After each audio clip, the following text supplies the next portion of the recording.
আজ শুক্রবার, ফজরের নামাজ পড়ে ভাবলাম একটু ঘুমাই। তো ঘুম থেকে একটু দেরিতে উঠলাম। এরপর পরোটা আর চুই সেমাই দিয়ে আমার নাস্তাটা খেলাম। চুই আমার একটা ফেভারেট একটা সেমাই।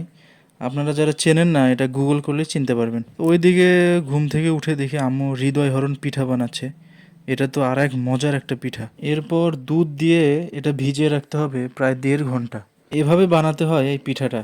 আপনারা যদি চান আমরা রেসিপিটা কমেন্ট বক্সে দিয়ে দেব। এগুলো সাধারণত হার্ট শেপ করতে হয়, হার্ট শেপ। তারপর ডোবা তেলে এরকম লাল লাল করে ভাজতে হবে। এরপর আমরা সবাই মিলে এগুলো সবগুলো পিঠা ভাজলাম। কোনো কাজ বা রান্না যদি মন থেকে করা যায় সেটা বেশি পারফেক্ট আর ভালো হয়। এরপর দুধের ভিতর এলাচ, দারচিনি, চিনি এছাড়া বিভিন্ন মশলা দিয়ে পিঠাগুলো আস্তে আস্তে একটা একটা করে ঢেলে দিলেই এগুলো হয়ে যায় হৃদয় হরণ পিঠা, যেটা আপনি 1 থেকে 1.5 ঘন্টা ভিজিয়ে রাখতে পারবেন।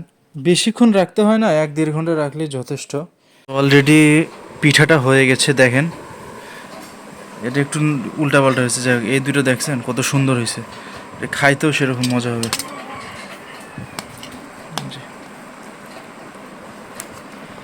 Heart shape. তো বড় ভাই এলাকায় চলে আসছে। আমি আজকে তো রংপুরে যাইতে চাইছিলাম, কিন্তু সে অনেক রিকোয়েস্ট করতেছে যে আমাদের রংপুরের বগুড়ার ঐতিহ্যবাহী যে খর্নার হাট, সেখানে কিছু খাবার পাওয়া যায়, সেখানে যেন আমরা দুজন যাই। আমরা এখনো স্টিল প্ল্যান করতেছি যে কোথায় যাওয়া হয়, কোথায় যাব। এখানে সবাই পোলাপান আছি, কিন্তু বুঝতেছি না কোথায় যাব। সেই আধা ঘন্টা ডিসিশন নিচ্ছি আমরা সবাই। আমরা রওনা দিচ্ছি কোথাও যাওয়ার উদ্দেশ্যে। আমাদের জুতা নিয়ে কমেন্ট করতেছে।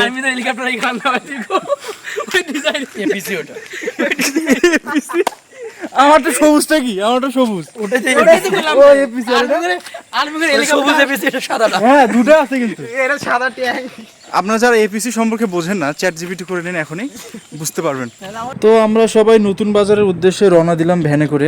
তা আশেপাশে দেখেন শুধু ধান ক্ষেত আর ধান ক্ষেত, যেদিকে তাকাবেন শুধু ধান ক্ষেত আর ধান ক্ষেত। এই যে এটা সেই নতুন বাজার, ছোট্ট একটা বাজার, এখানে বেশি দোকানপাট নাই। প্রথমে আমরা একটা পেঁয়াজির দোকানে ঢুকলাম 4 জন মিলে, সেখানে পেঁয়াজি নিলাম।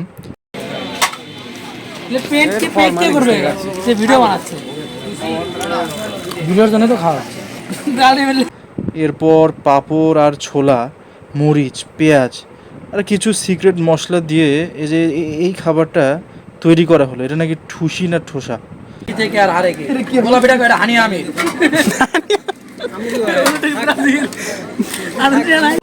এটা রেসিপিটা একটু অন্যরকম।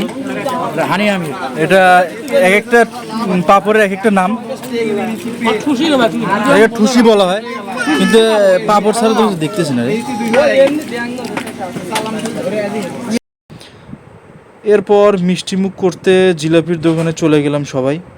জিলাপি আর সমুচা নেওয়া হলো।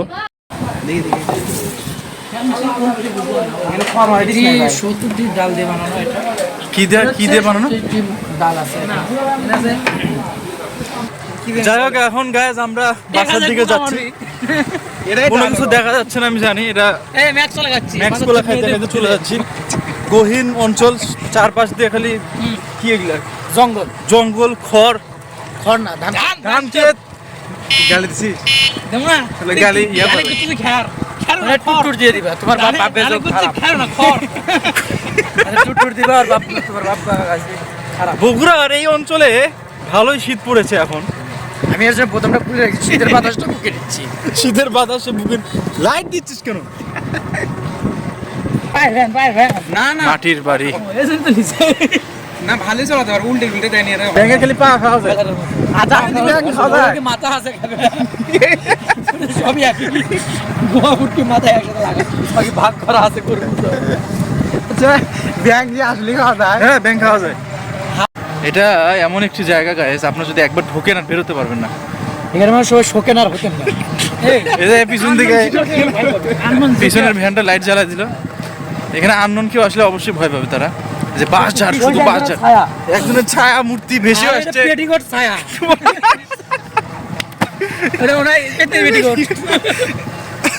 উপরে খালি যা মানে যেদিকে চোখ দেয় যাচ্ছে খালি বাস আর বাস আর রিমাজের ভবিষ্যৎ দেখা যাচ্ছে।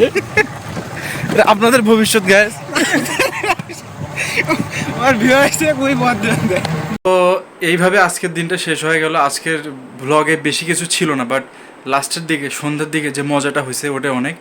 তো আজকে আমার যাওয়ার কথা ছিল রংপুরে, বাট আমি কালকে রংপুরে যাব, কালকে রবিবার। তো কালকে শনিবার, রাইট, হ্যাঁ কালকে শনিবার। তো কালকে আবার দেখা হবে। সবাই ভালো থাকেন, বাই।